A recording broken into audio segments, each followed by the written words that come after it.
Hi, പുതിയൊരു വീഡിയോയിലേക്ക് സ്വാഗതം. ഈ വീഡിയോ ഹയർസിനെ കുറിച്ച് തന്നെയാണ്. അപ്പോൾ എൻ്റെ ഒരു ബലമായ സംശയമാണ്, നിങ്ങൾ ഒളിപ്പിച്ചു വെക്കുന്ന കാര്യങ്ങൾ നിങ്ങൾ എപ്പോഴാണോ ഇത് തുറന്നു പറയുന്നത് അത്ര വരെ നമ്മൾ വീഡിയോ ചെയ്തുകൊണ്ടിരിക്കും. അപ്പോൾ കഴിഞ്ഞ ദിവസം 22-ാം തീയതി തൃശ്ശൂരെ ബഡ്സ് കോർട്ടിൽ കൊടുത്തിരിക്കുന്ന ഒരു കേസിൽ ഇതിൽ കൊടുത്തിരിക്കുന്ന സെക്ഷൻ എന്ന് പറയുന്നത് കോഡ് ഓഫ് ക്രിമിനൽ പ്രൊസീജിയർ 437 എന്നാണ്. അപ്പോൾ അത് ബഡ്സിൻ്റെ 3, 4, 5, 6 കൊടുത്തിട്ടുണ്ട്. പ്രതാപന് മുൻകൂർ ജാമ്യത്തിനുള്ള അപേക്ഷയാണ് അത്. പക്ഷേങ്കിൽ ലീഡർമാരായ അഭിലാഷിനെ പോലെ എല്ലാം അറിയാമെന്ന് ധരിക്കുന്ന ലീഡർമാർ ഇതിനെ വളച്ചൊടിക്കുന്നത് കേസ് മുന്നോട്ടാക്കാൻ വേണ്ടി കൊടുത്തിരിക്കുന്നു എന്നാണ്. എന്താണ്, അറസ്റ്റ് എത്രയും പെട്ടെന്ന് ചെയ്യണമെന്നാണോ നീ ഉദ്ദേശിക്കുന്നത്? ഇത് നോൺ ബെയിലബിൾ ഒഫൻസ് ആണ്.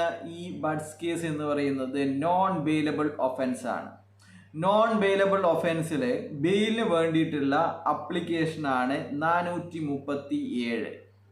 എന്തുകൊണ്ട് ഇത് മറച്ചു പിടിക്കുന്നു? ഇതിന് കിട്ടിയിരിക്കുന്ന ഇങ്ങനെ ഒരു അപ്ലിക്കേഷൻ കൊടുക്കാനുള്ള നിയമോപദേശം നിങ്ങളുടെ പ്രഗത്ഭനായ വക്കീൽ തന്നെയല്ലേ തന്നിരിക്കുന്നത്?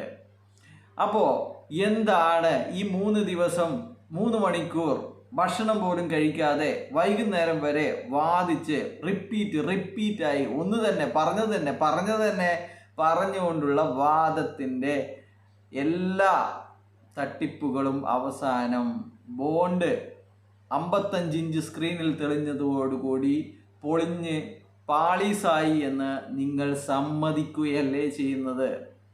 അപ്പോൾ ഇനിയെങ്കിലും ആൾക്കാരോട് തുറന്നു പറയുക, നമ്മൾ മണി ചെയിനാണ് ചെയ്തിരുന്നത് എന്ന്.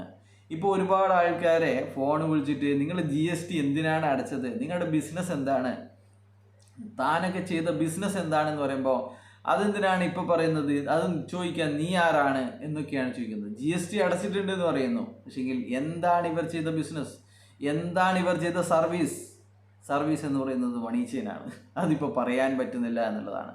അപ്പോൾ GST അടച്ചു എന്നൊക്കെ പറയുന്നതിൻ്റെ കാര്യങ്ങൾ ഇനിയെങ്കിലും ആൾക്കാർ മനസ്സിലാക്കുക.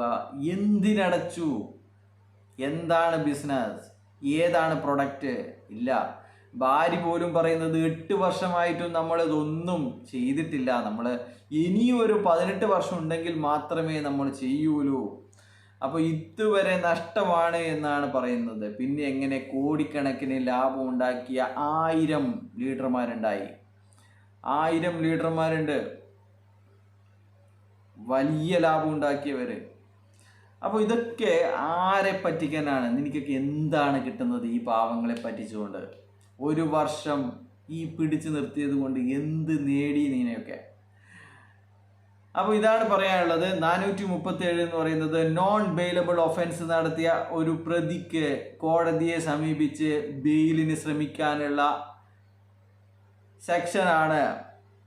അതാണ് 437 എന്ന് മനസ്സിലാക്കുക.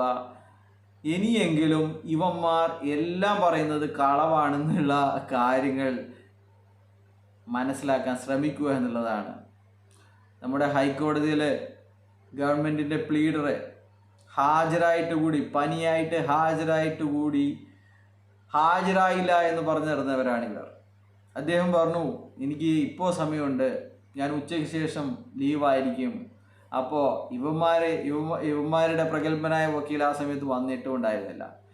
അപ്പോൾ മാറ്റാൻ സാധിക്കില്ല, GPക്ക് സുഖമില്ല എന്ന് പറഞ്ഞപ്പോൾ ഇവന്മാരെ അതിൽ കയറി പിടിച്ചു, GP ഹാജരായില്ല എന്ന്.